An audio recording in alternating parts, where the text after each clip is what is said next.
Seka mujja tuleetera entalo z'eddiini mwe baani era ozitya ngani ezajja endala ez'ebyobufuzi nga tewaziddukamu lwaki otya za ddiini ez'ebyobufuzi nga mutambula muleekaana fe abaana ba yero amannyo ga yero n'ennagisi ya yero ne mutambula ne mwetolola ensi yonna nga zitomuzitya ne mugoberera ebibiina by'obufuzi ng'ensowera bwe zigoberera ebivundu so enoonya wali ekivundu ne mubeerawo lwaki eddiini tebujagala kunywerawo seko bajja tuleetera obuzibu bino ebyeddiini lwaki ebyobufuzi temubitya n'oyambala t-shirt eriko n'ekifaananyi ky'omuntu gwewagira n'ogisaaliramu Allahu akbar olina ogufaananyi kate mubitya ebyo lwaki mujooga eddiini inna limasajida lillah muzikiti gwa Allah nze nja gusaaliramu n'ekifaananyi nahmaduhu Allahu subhanahu wa ta'ala wa nasta'inuhu wa nastaghfiruhu wa nu'minu bihi wa natawakkalu alayhi a'udhu billahi min shururi anfusina wa min sayyiati a'malina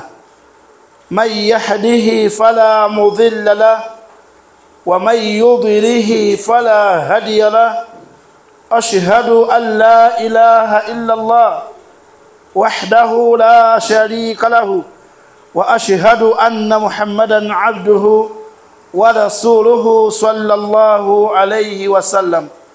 I'lamu ibadullah inna asdaqu hadithi kitabullahi subhanahu wa ta'ala wa khayrul hadi huda Muhammadi ibn Abdillahi sallallahu alayhi wa sallam wa sharral umurin al-muhdathatuha wa kulli muhdathatun bid'ah wa kulli bid'atin dalalah wa kulli dalalatin fin nar. فنعوذ بالله من تعالى في محكم تنزيله بعد أعوذ بالله من الشيطان الرجيم. بسم الله الرحمن الرحيم. يا أيها الناس اتقوا ربكم الذي خلقكم من نفس واحدة وخلق منها زوجها وبث منهما رجالا كثيرا والنساء واتقوا الله الذي تساءلون به والأرحام إن الله كان عليكم رقيبا. وقال أيضا يا أيها الناس إنا خلقناكم من ذكر وأنثى وجعلناكم شعوبا وقبائل لتعارفوا إن أكرمكم عند الله أتقاكم. وكان نبي محمد صلى الله عليه وسلم لا تسألوا المحدثين أما أحدثه فكن له جوابا ولكن فاسألوا عن السنة. Abooluganda buli omu mu kitiibwa kyo Allah mwe yakutondera n'akwawula ku bitonde ebisigadde byonna n'akutenda ng'aga nti lakad khalaqna al insana fi ahsani takwimi. Beera nga weematira naye nga weematirira ku kutya Allah subhanahu wa ta'ala kubanga yaga nti inna akramakum inda Allahi atqakum. Asinga okuba ow'ekitiibwa mummwe nga yewe ekitiibwa eri Allah subhanahu wa ta'ala yoyo ayina takwa. Tojja kulowooza nti ojja kubeera omulangira obeere honorable his excellency nti kyekitiibwa. Ebyo bigambo ebikozesebwa mu bifo ebiba bibaweereddwa. Ekitiibwa Allah subhanahu wa ta'ala kyeyatenda nti wakarramna bani Adam. Ekyo kitiibwa yasitula naawe ekitiibwa Adamu ne bazzukulu be. Ekyo kitiibwa kyagamba omuddu tagenda kukimanya ng'akyali mu buno obulamu bw'ensi bw'aba talina buvunaanyizibwa bwonna bwe bamuyita, talina ssente, asobola okulowooza nti wa wansi. Naye omuddu olunaku lwali sebuka ku mwaliro guno ogw'ensi n'asangibwa nga yalina takwa, lwagenda okukakasa nti ekitiibwa mubaddu oba mu bitonde bya Allah yakiwa omwana Adamu oba omuntu naye n'asukkulumya nnyo kwoyo alijja mu maaso ge nga yategeera yafaayo yerekereza yatunulira mu bulamu obuddako. Tugenda kutunulirako hadisi eno ebigambo ebiri munda ebyali ebyekusifu. Omubaka Muhammad sallallahu alayhi wasallam yatugaana n'atuziyiza. Tuli mu jjuma esooka omwaka 1447 n'amanya nti mu myaka gwa 1447 waliwo abantu abagenda okujja bagenda kubeera n'endowooza za njawulo, bagenda kusanga okusoomozebwa okw'amaanyi, bagenda kusanga obuzibu. N'atuwa solution atugamba atya, la tasalu almuhaddithin, mwabasiraamu bekangulumira salafu temubuuzanga abantu bonna bemunaalabanga ekangulumira ekayunga Bugerere mu Uganda ne mubamalirako obudde nga mubabuuza. La tasalu muhaddithin, temubuuzanga abantu abagenda okwongera mu ddiini eno. Kasita muli balaba ng'ebintu byakola nabbi si byeyalagira, nabbi byaganda si byaleka. La tasalu muhaddithin, temubabuuzanga, mubaveeko, temubabuuzanga. Ya Rasulallah, lwaki tetubabuuza? Musajja tulaba akola ensobi mu ddiini, akola kino mu ddiini, lwaki tetumubuuza? Fakinna lahu jawaban, nabbi yatuwa ansa naga nti fakinna lahu jawaban, bonna bwe munaababuuza bayina ansa ez'okubaanukula. Bajja kuba bayina PhD mu shariya, bayina doctor mu shariya, bayina bachelors mu shariya, bayina ebitiibwa ebyenjawulo, bahafidhul Qur'ani, bakwata Qur'ani. Fakinna lahu jawaban, ajja kugamba nti nze ndi sheikh, nze omu ku basheekhe abaafuluma mu mwaka gwa 1960 ewa Seeka Amiri Enatteta, era nantikkira ekitambaala ne tufumba ne Qur'ani. Kati fakina lahu jawaban, bayina ansa ez'okubaanukula kubanga temwaliwo, temwabimanya. Yaga nti walakin, kyemubanga mukola mmwe abanaabeerawo 1447, walakin kyemulina okukola mwekka, fasalu anissunni, mubabuuze ku nkola yange,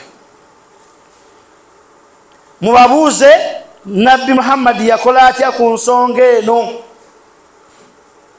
Baali tebannaba kuddamu kyebagenda kubaddamu.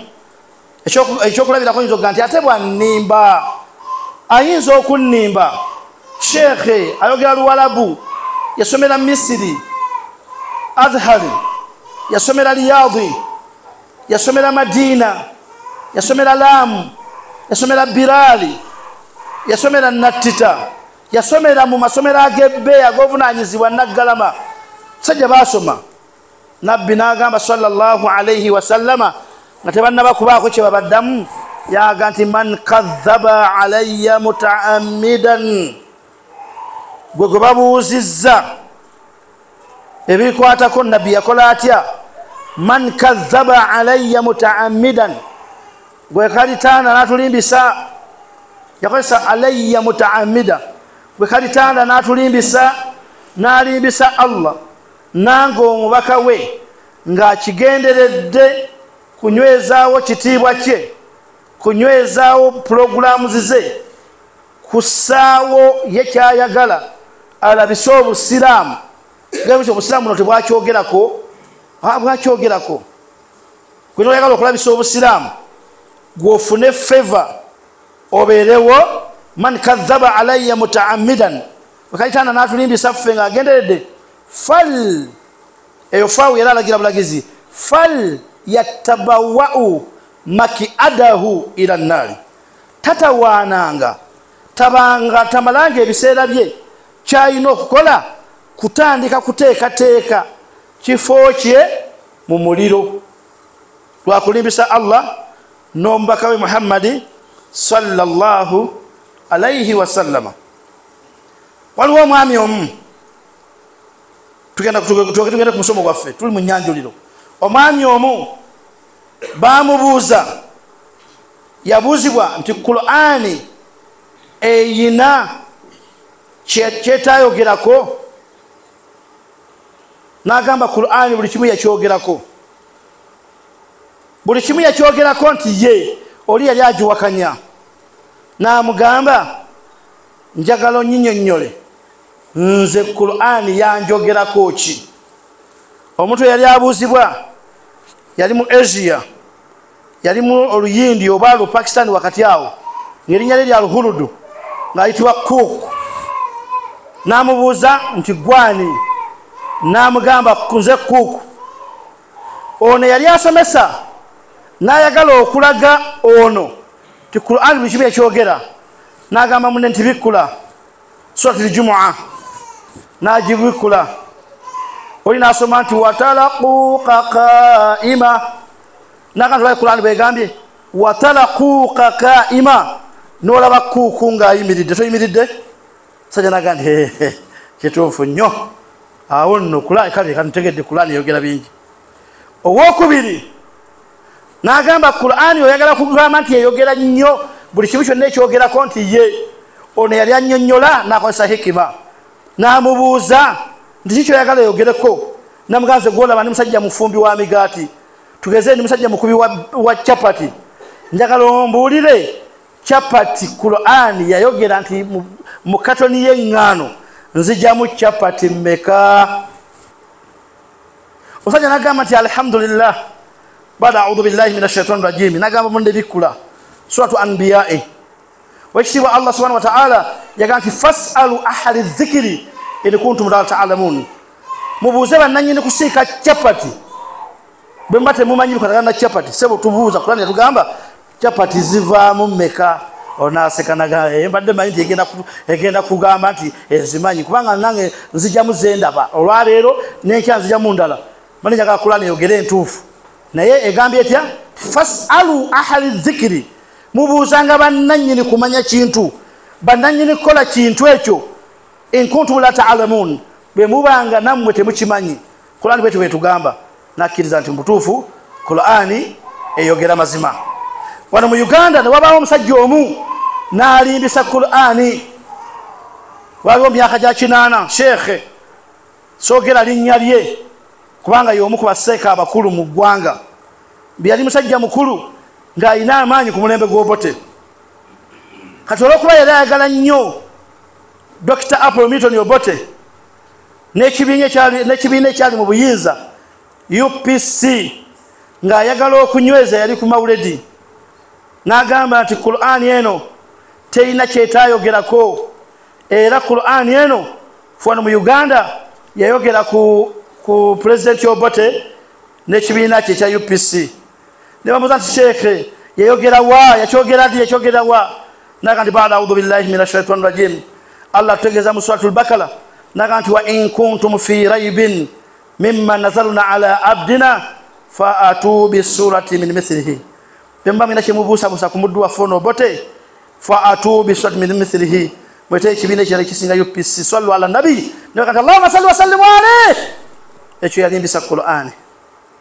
Ekyo n'abanga alimbisizza Qur'ani alireetinze ebigambo bye obuyinza bwe n'okwagala okufuna ebbaasa. Era Obote yaga nti abasiraamu muli bannange nnyo bwebanga Qur'ani yammwe mu Bayibuli temulimu wadde banjogererako Qur'ani nenjogerako. Abasiraamu mawuledi mutambule nga bwe mwagala, mwogere nga bwe mwagala. Abaagala okuvuma bannammwe mubavume mubalangire, tewaaliwo okukwatwako. Abannaamu nga b'amaanyi, abannaamu baali b'amaanyi nga bakwata akazindalo kusasabbula nga bakusesebbula n'okkiriza. N'olwekyo abantu basobola okulimbisa Qur'ani oba okugyesigamirako nga waliwo ensonga yonna. Kati nesigamiriza emirundi ebiri. Omuntu okugyesigamirako mu bulimba falyatabawa maki'adahu ila nnaari, yeteekereteekere ekifo ky'emuliro. Omuntu agyesigamirako mu mazima yetekeretekera obulungamu okusinkana Allah subhanahu wa ta'ala ng'amusiimye. Omusomo gwaffe ogwa leero bwe njogera leero wano tulina enkola yaffe tusalako obudde obw'esswala ne tuyingira oluvannyuma lw'esswala tugenda kutunulira tugambe okukuuma ekitiibwa n'enkola ya salafu. Tugenda kulaba omusomo gwaffe okukuuma ekitiibwa kya salafi n'enkola ya salafu tugikuuma tutya?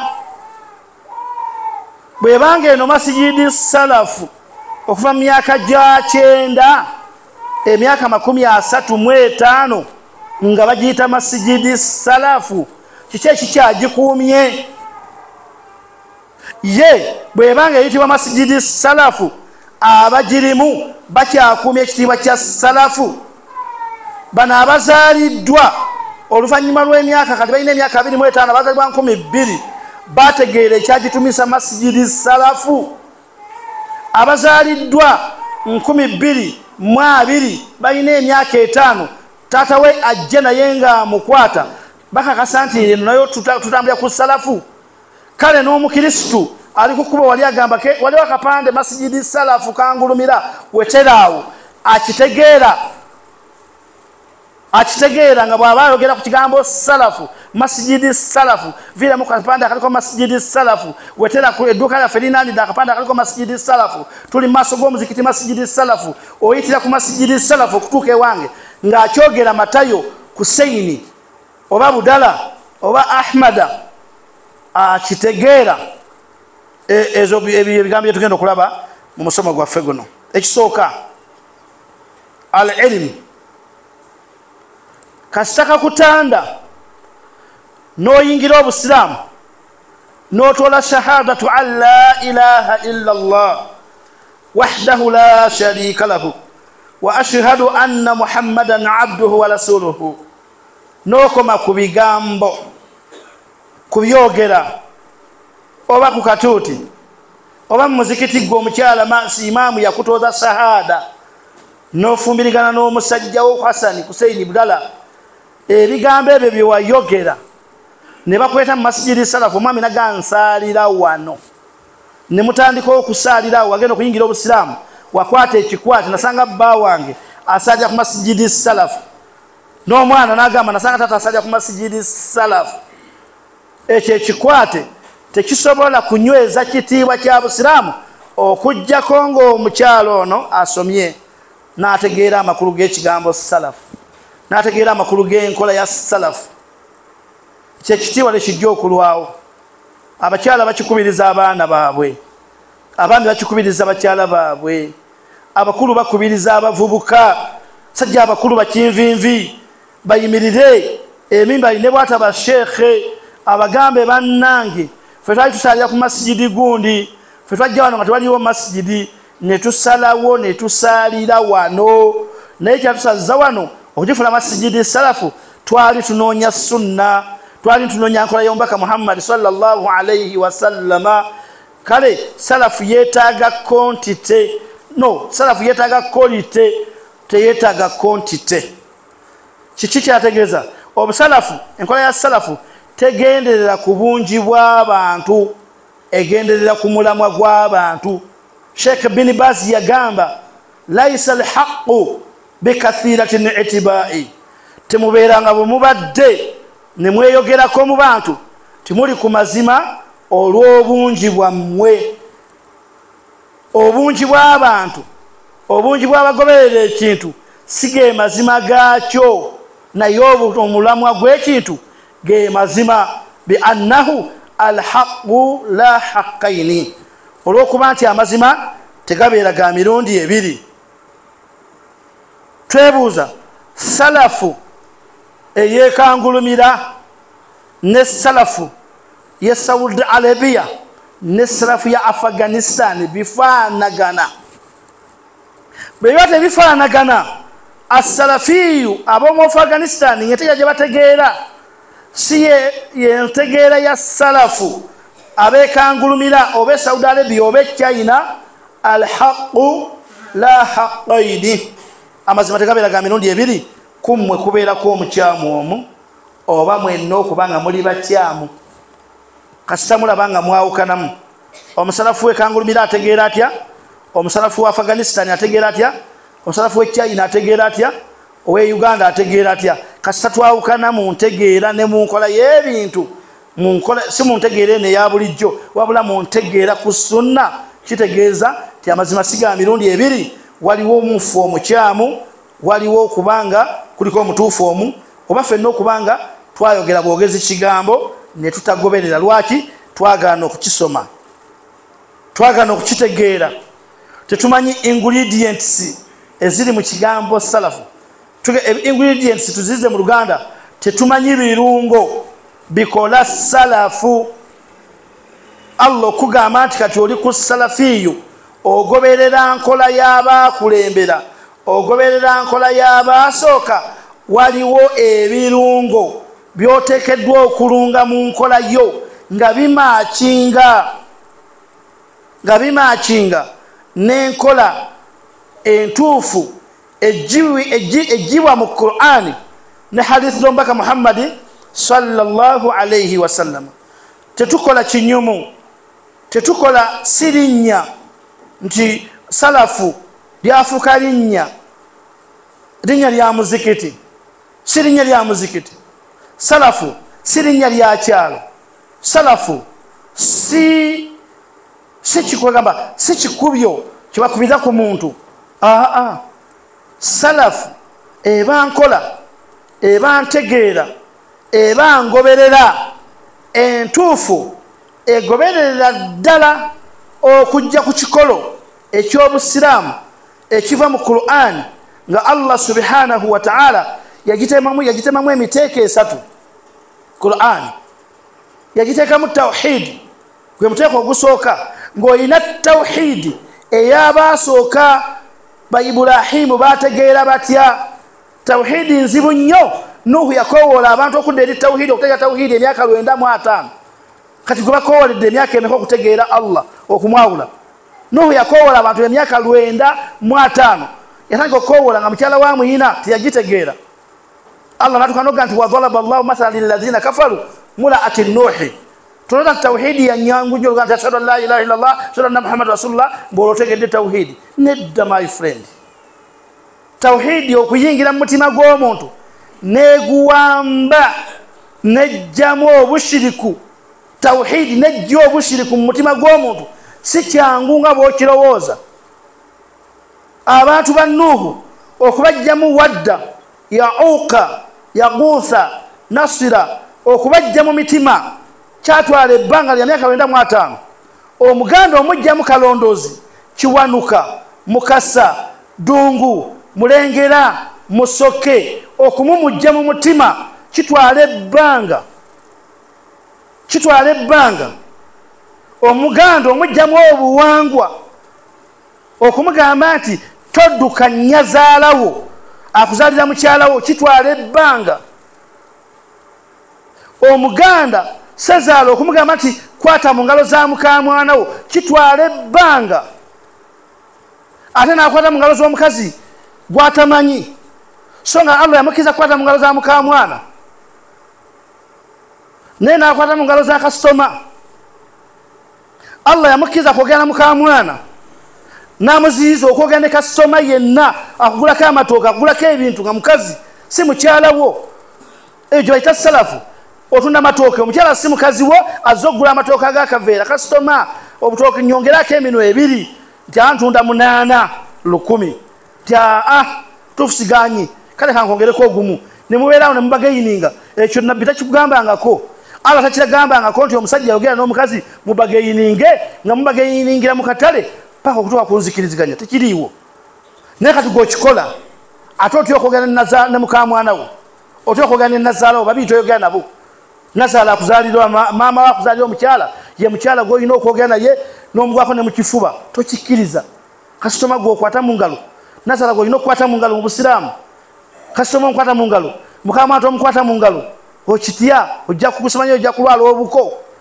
ojja kukankana ekyo kijja mu mutima gw'omwana Adamu omusiraamu asalafike adde ku nkola y'abaasooka abaakulembera abalongoofu akijje mu mutima ffe wano mu Buganda abeddira enseenene tetukola bwe tuti anti nze Kalanzi ne mutabani wa Kajjubi ffe situkola bwe tuti ekyo okukijja mu mutima gw'omwana Adamu eyo tawhidi eyingire kye tuyita salafu agoberere ku baasooka Nuhu yakitegeera atya myaka 95 kyagaana mukyala we teyakkiriza mutabani we Kanaamu yagaana bali mu maka kana tahti abidaini min ibadina salihain muka Lutu yalemererwa tawhidi nzibu nnyo songa ate okubeera omusalafu okubeera omugumivu mu salafu tawhidi esooka kulongooka oteesooka kutereza tawhidi yensonga lwaki emizikiti egisinga obungi abantu beegaana ne batenda okuteekako ekigambo salafu totuleetera ebizibu temuteekako salafu teeko masijidi jamia temuteekako salafu muteekako masijidi takuwa toteekako salafu naawe ojja kuleeta obuzibu wano teekako masijidi Nuuru oyakuleeta bizibu lwaki bakimanyi bayina ebibuuzo bajja babuuza lwaki mugamba nti muli basalafu ng'ate mukyagenda mulumbe kyayaba ennyibe z'abajjajja mu abaafa mweyita basalafu ng'ate muli mu dduwa ez'amakumi 40 weyita musalafu ng'engoye zikweya weyita musalafu gw'omuvubuka ng'oyambadde dameji weyita musalafu ng'emba zitukula ziringa za mukazi ofaanana mu saalundi ku lwokuna kwekalakata weyita musalafu tekijja kujja kati fe abasala ebirevu fe masijidi Nuuru fe abasala ebirevu fe masijidi jamia tugatta kafankunaali yenna gwe jangu n'obwononefu bwo fe tulina buzibu jangu osalire wano masijidi jamia tugatta afe tujja kweyita masijidi takuwa ogenda okunoonya takuwa gye muyina nga teriiyo omuzikiti gwadda nnyo wano bagwetanga masijidi takuwa naye ate saawa zino tosobola nagugeraageranya basahaba balina emizikiti gyabanga gya palm leaves gyabanga gya bisansa naye ngaekiri munda kinywevu olwaliro emizimbo giteŋŋeenya abantu balina emizimbo eginyirira naye abali munda tebanyirira zikiriza nkyafu abantu basaala ne irizi basaala ne janaba ez'obwenzi tanaweza myezi 6 ng'alina omukazi gwayenzeeko wano kyokka ali masijidi salafu alina omwana gwe yazaala ebweru oba yabuzaala bweruwa alina omwana gwe yazaala ebbali kyokka ali masijidi salafu lwaki anti ffe situmanyi biri munda kati Allah atunula mu mitima gy'abaddu abatudde mu masijidi muno yalina okumanya nti ono ye musalafu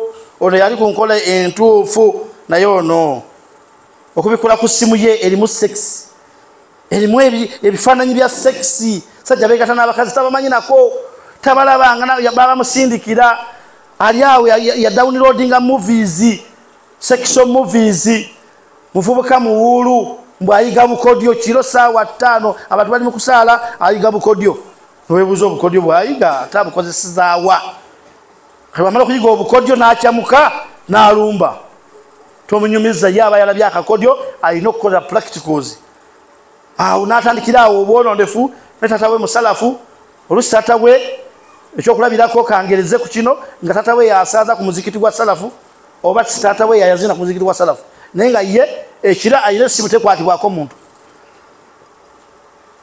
alina essimu tekwatibwako bantu lwaki alinamu app alinamu gundi gye yatereka gya downloadinga nga yo yabyama bye erimu ebyama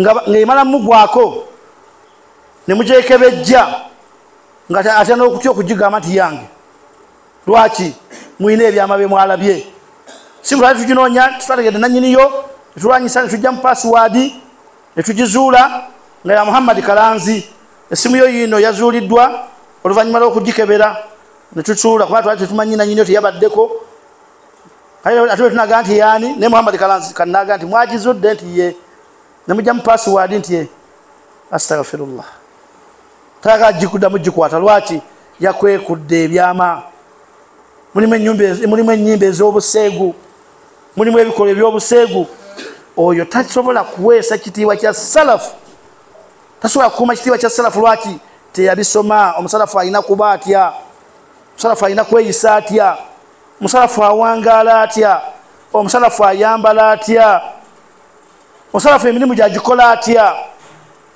leka kukifuula gwaluula nosanga omuvubuka musalafu alina ekirevu atunda mpale z'abakyala nika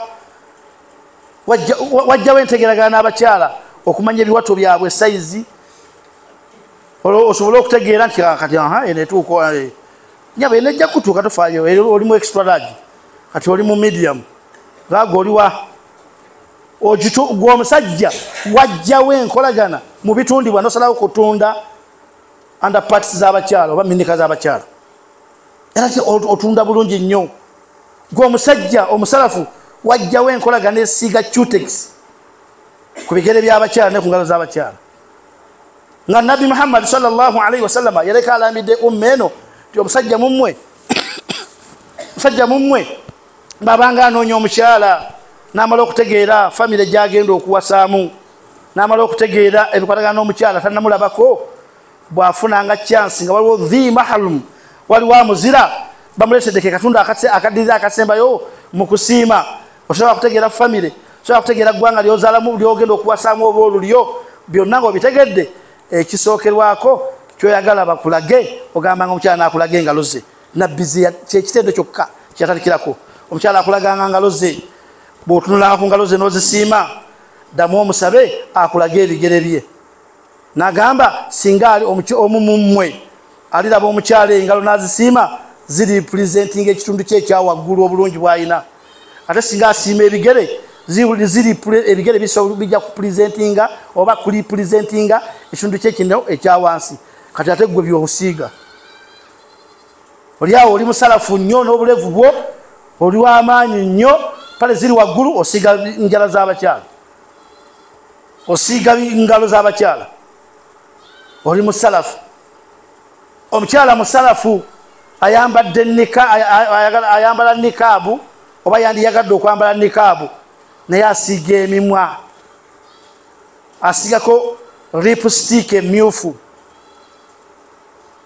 n'amala n'atateekako nikaabu n'ayambala jiribaabu okuyita ku kyenyi kye naye ng'emimwa gyokka ginyereketa ogamba nti oba alya tomato soosi emimwa ginyereketa amaaso agataddeko ebisige ataddeko ebikoowekoowe atambula mukyala musalafu Aisha hafiswa era ayambadde jiribaabu era atambudde agenda ku masijidi salafu either baawe musalafu oba ye yennyini yasalawo n'abeera musalafu kasa yagula ekigoye ekya jiribaabu n'akiteekako oba yagula olugoye olwa hijaabu n'aluteekako oyo musalafu naye ng'emimwa ginyereketa musalafu ki eyeewundanga emimwa gye n'agiraga abasajja abalala bakyala bannabbi bonna bamwewundiranga mu bisenge byabwe bakyala basahabi abayitibwanga basahabiyaati bonna bewundiranga babba baabwe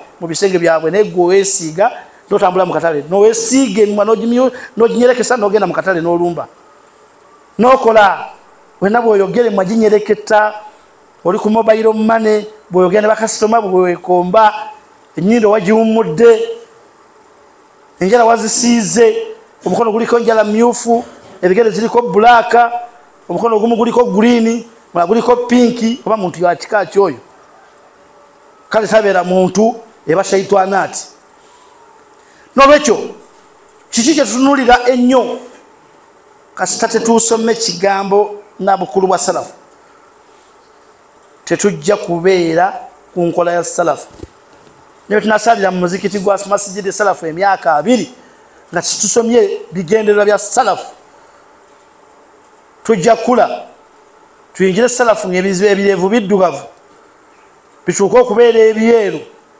ng'ebyange wano tukutuke ebiwalaata enviiri zituve mu mitwe abakazi bazaala abaana batandike n'okuzzukuza tuzaalya mu muzikiti guno naye nga tetutegedde salafu lwaki twagaana okuteekayo amagezi twagaana okwefaako okuteeka okulowooza nti salafu yenkola entuufu eyetaaga okujja mu Qur'an ne mu ahadith z'omubaka Muhammad sallallahu alayhi wasallam.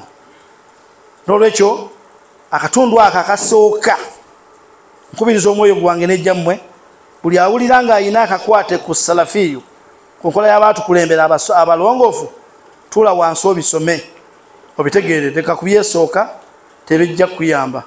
Barakallahu li wa lakum fil Qur'an hakim wa nafa'ana wa iyyakum bil ayati wa dhikril hakim wastaghfirullah huwa ghafurul karim wa akhiru da'wana walhamdulillah.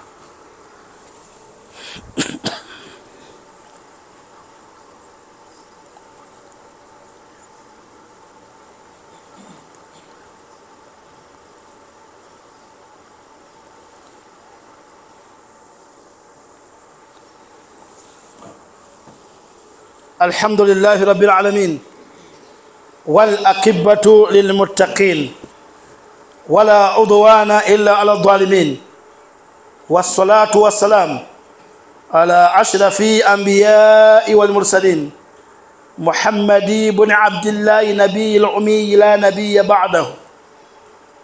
أبو الغاندا ekigambo kye twekomitingako yetugamba nti ffe tuli abasiraamu abagoberera sunna eya salafu as-salafiyun.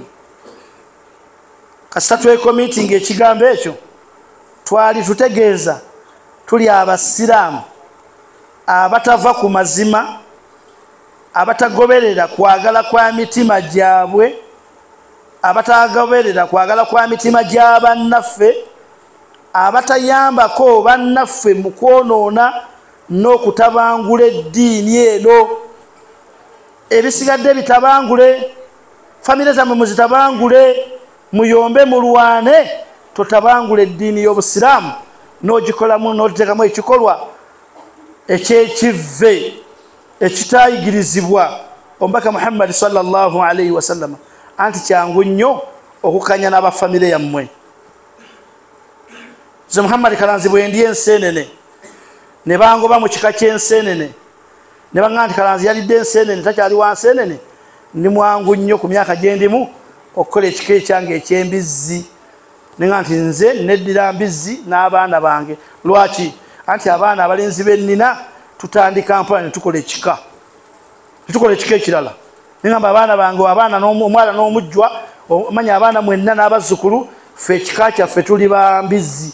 Ng'omusajja bwe yatula n'agamba abaana baffe, abaana bange n'abazzukulu ffe tweddira nkebuka, tweddira nagisi. Oyo nabo ne bakkiriza era gye bali bakirungube bakawaluko, gye bali beddira nagisi bakkiriza. N'agamba amannya ge nti nze Anas Kawaluko. Musajja talina buzibu, ayolera mu bantu. Nze Kavunyu, nze Kirungube, nga gye bali mu Uganda.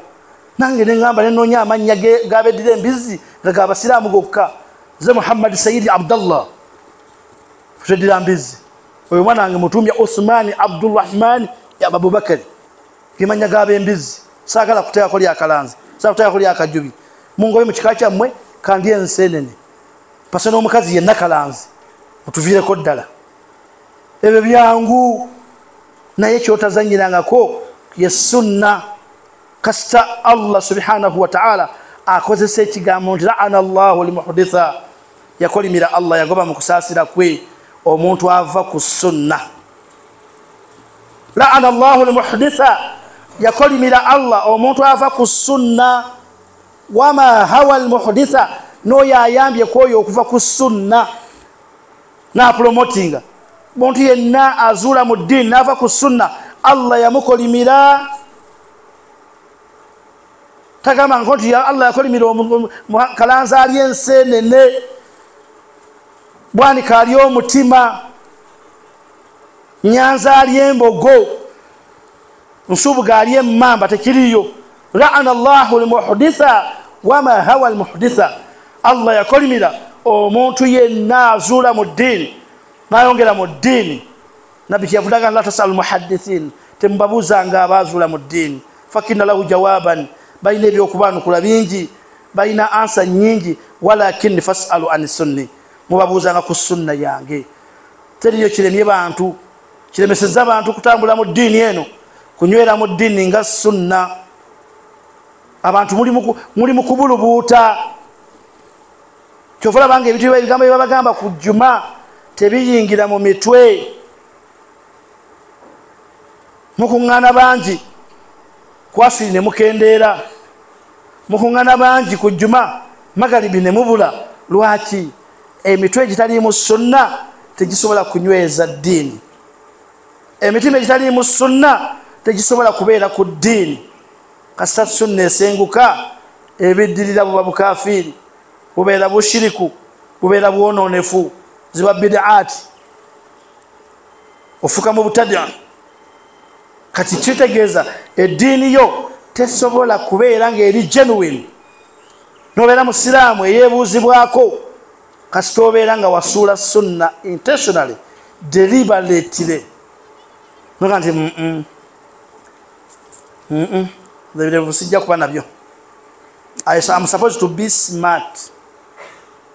I'm supposed to be smart.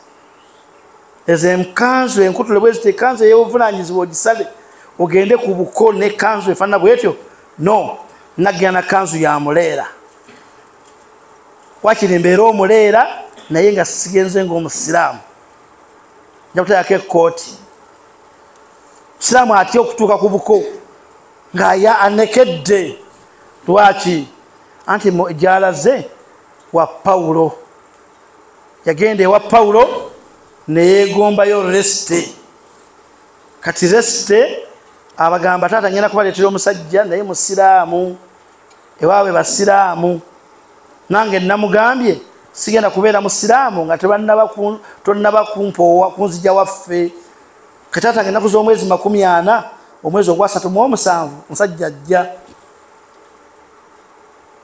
bw'abajja Regina bw'aba bbaawo agenda kujja ne banne babuulire ffe twetaaga bino basooka baweereza akakadde kamu akenteekateeka teekateeka ki waliwo abantu abalina okunywa omwenge bategedde tojja guleeta sooka baweereza akakadde akenteekateeka waliwo bakojjaabo abasooka okugujjako obucu bo banywa ttonto abalala banywa mandule abalala banywa kikalakate abalala banywa muganda waliwo abanywa bbiya tujja kubateekerateekera kasita embaga eneggwa bano abako ne bagenda nga tujjayo omwenge gwaffe ani yagusasudde Muhammadi yabadde akimyani Lobbina era bwe babawooye abadde Lobbina ye Rahma halas twala mukazi waffe omwenge gwaffe kasita tugusigazza kubanga nabo n'abakatoliki nga basa mukatoliki munne tebasobola kutumya mbizzi tyatuletereyo embizzi nabo bakimanyi tebagitumya kati balina ebikulu byolina okusookerako bw'omala obbireeta noleka okkirizibwa okujja asookere wa ssenga bamubuulire bye twetaaga ssenga ababuulire bagende okujja eno nga buli kimu bakitegedde n'ogamba mundi ku jihaadi nafunye ate oba Lobbina namuwasizza nga si musiraamu ne mukolako jihaadi fi sabilillah ngenda kumuzaalamu abaana nga basiraamu era okumanya maama wammwe yali mu kisiraamu naye bwe yasiraamuka yazaalamu bwe baseeka n'olwekyo bakojja bamwe temuddamu bayita abakafiiri si kiwuliranga wano omwana ayita kubanga bakoddomi bo bannazaala bo bassezaala bo balamu bo kati omutima tegusobola kubeera mu salafu nga owulire ennaku nga bayise mukoddomi wo paato eyakuwa omukyala n'omuwa enkoko nga bamuyise omukafiiri era onyiiga seeka ebigambo ebyo byakutwawula seeka bamubanga mwogera ebigambo mubisabikeko tusabike tutya anti bannaffe bali ab'eddiini endala Allah agenti inna ddiina inda Allahi al-Islam tukimanyi naye osabikako seeka mujja tuleetera entalo z'eddiini mwe baani bagenda kuleetera entalo z'eddiini mwe baani era ozitya ngaani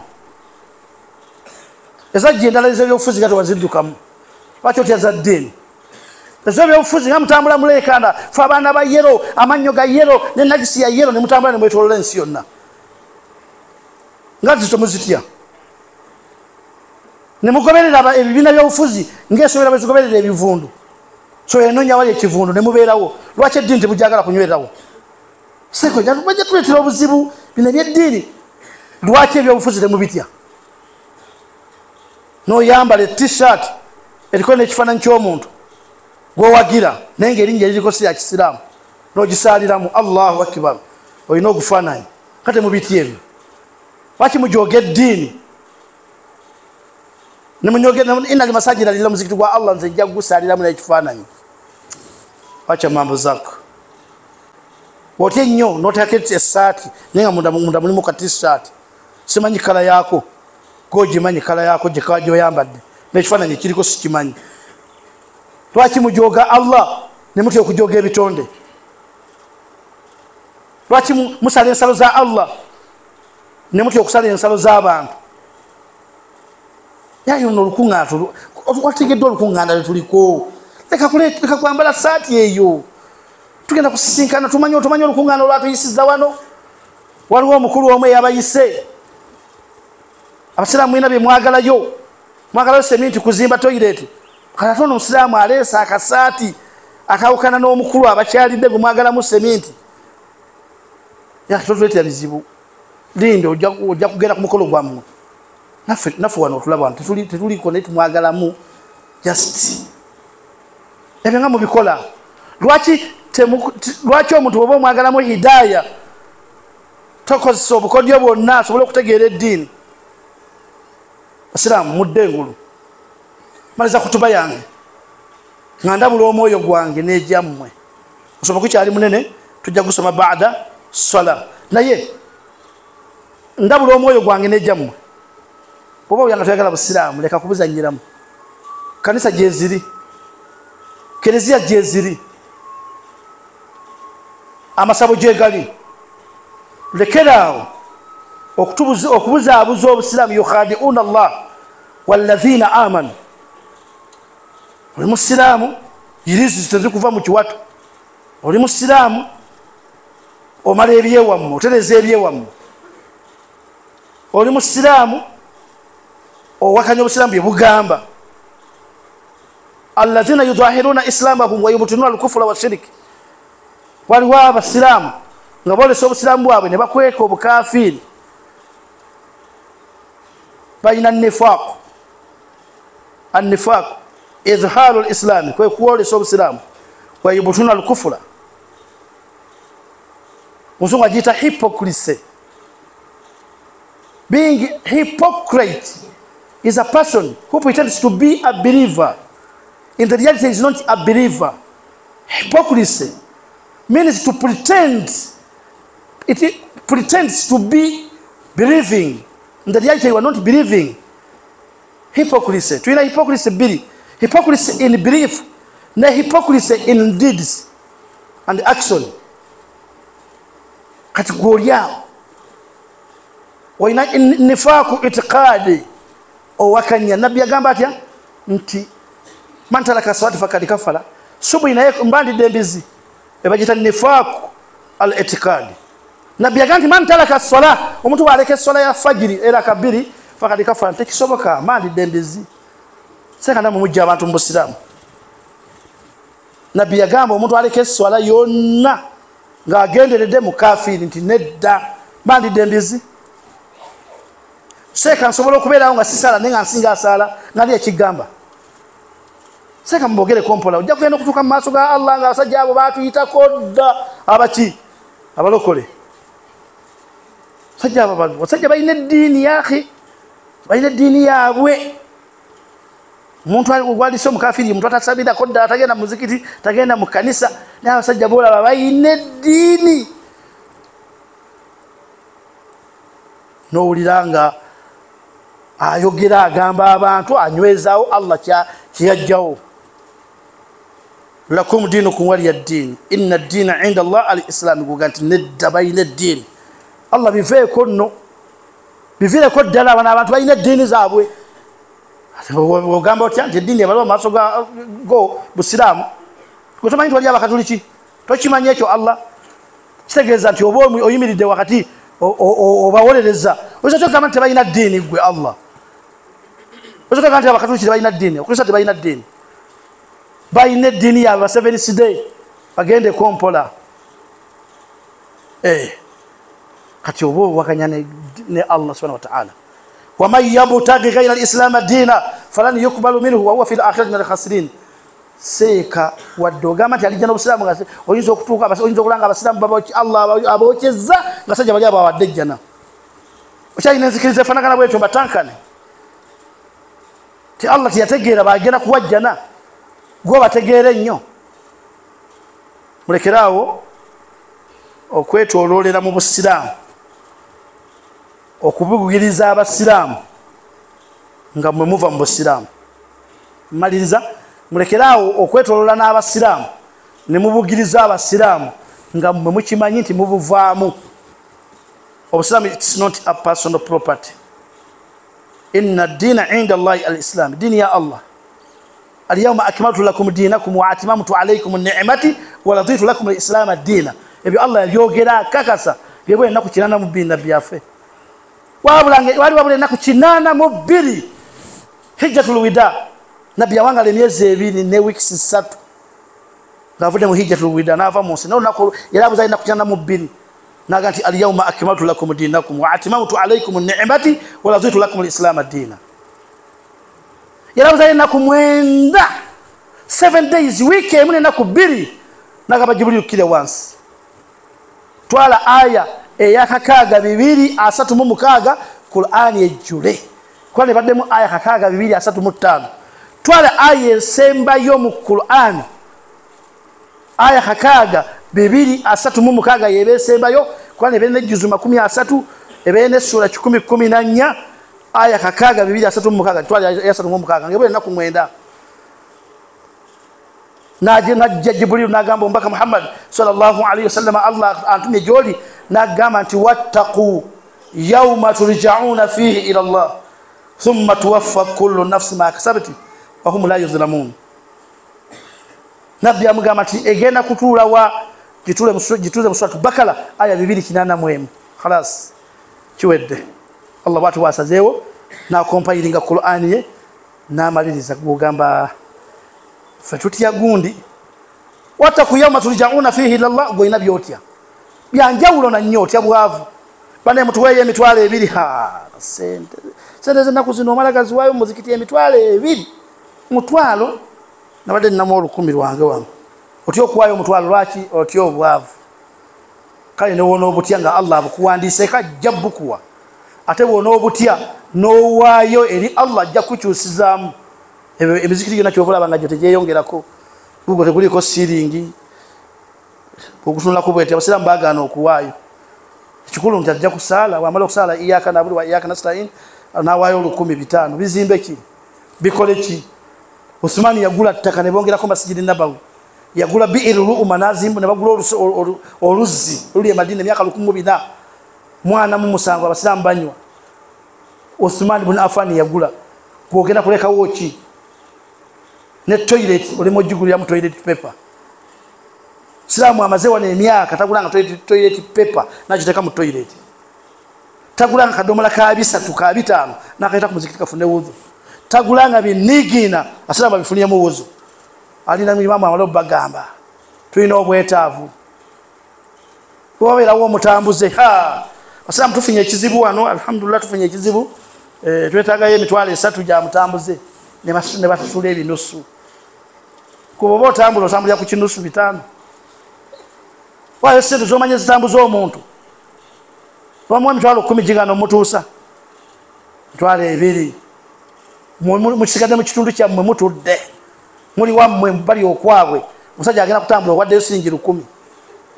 Alulyeko, alunyweko ng'atambula lwaki teweeyimirira musajja alagawa Kampala kamutwale atuke n'akaveera insha Allah mwaka omulamba ejjuma esooka yino 2047 kansooke mpeeyo akaveera akagenda n'omutambuze ibalemye. Qala Allah ta'ala fi mahkami tanzilihi inna Allaha wa malaikatahu yusalluna ala nabi ya ayyuhalladhina amanu sallu alayhi wa sallimu taslima. Qala nabi Muhammad sallallahu alayhi wa sallam man salla salatan wahida صلى الله عليها بعشرة. اللهم صل على محمد وعلى أزواجه وذريته كما صليت على آل إبراهيم وبارك على محمد وعلى أزواجه وذريته كما باركت على آل إبراهيم إنك حميد مجيد. أزاهد أن أصحاب رسول الله صلى الله عليه وسلم أمير المؤمنين سيدنا أبو بكر الصديق رضي الله تعالى عنه وعمر بن الخطاب رضي الله تعالى عنه وعلى جميع القرآن أمير المؤمنين سيدنا عثمان بن عفان رضي الله تعالى عنه وعلي بن أبي طالب رضي الله تعالى عنه وفاطمة بنت رسول الله رضي الله تعالى عنها وتخل خيري والزبير وسعد وعبد الرحمن بن عوف وعبد الأمير الله وارضى اللهم عن أصحاب نبيك أجمعين والتابعين والتابعات بلسان يوم الدين وعفو بأحد الله إذا حجم وتقنة في رحمة الله إن رحمة الله قريب من المسلمين. اللهم طهر قلوبنا من النفاق وثبتنا على صراط المستقيم حتى تأتينا اليقين. اللهم إنا نسألك الجنة في دوس ونعوذ بك من النار. اللهم إنا نسألك الجنة واستجير بك من النار. اللهم إنا نعوذ بك من عذاب القبر ومن فتن المحيا والممات ومن شر فتنة المسيح الدجال. وصلى الله على سيدنا محمد وعلى آله وصحبه وسلم. وأقم الصلاة إن الصلاة كانت على المؤمنين كتابا موقوتا.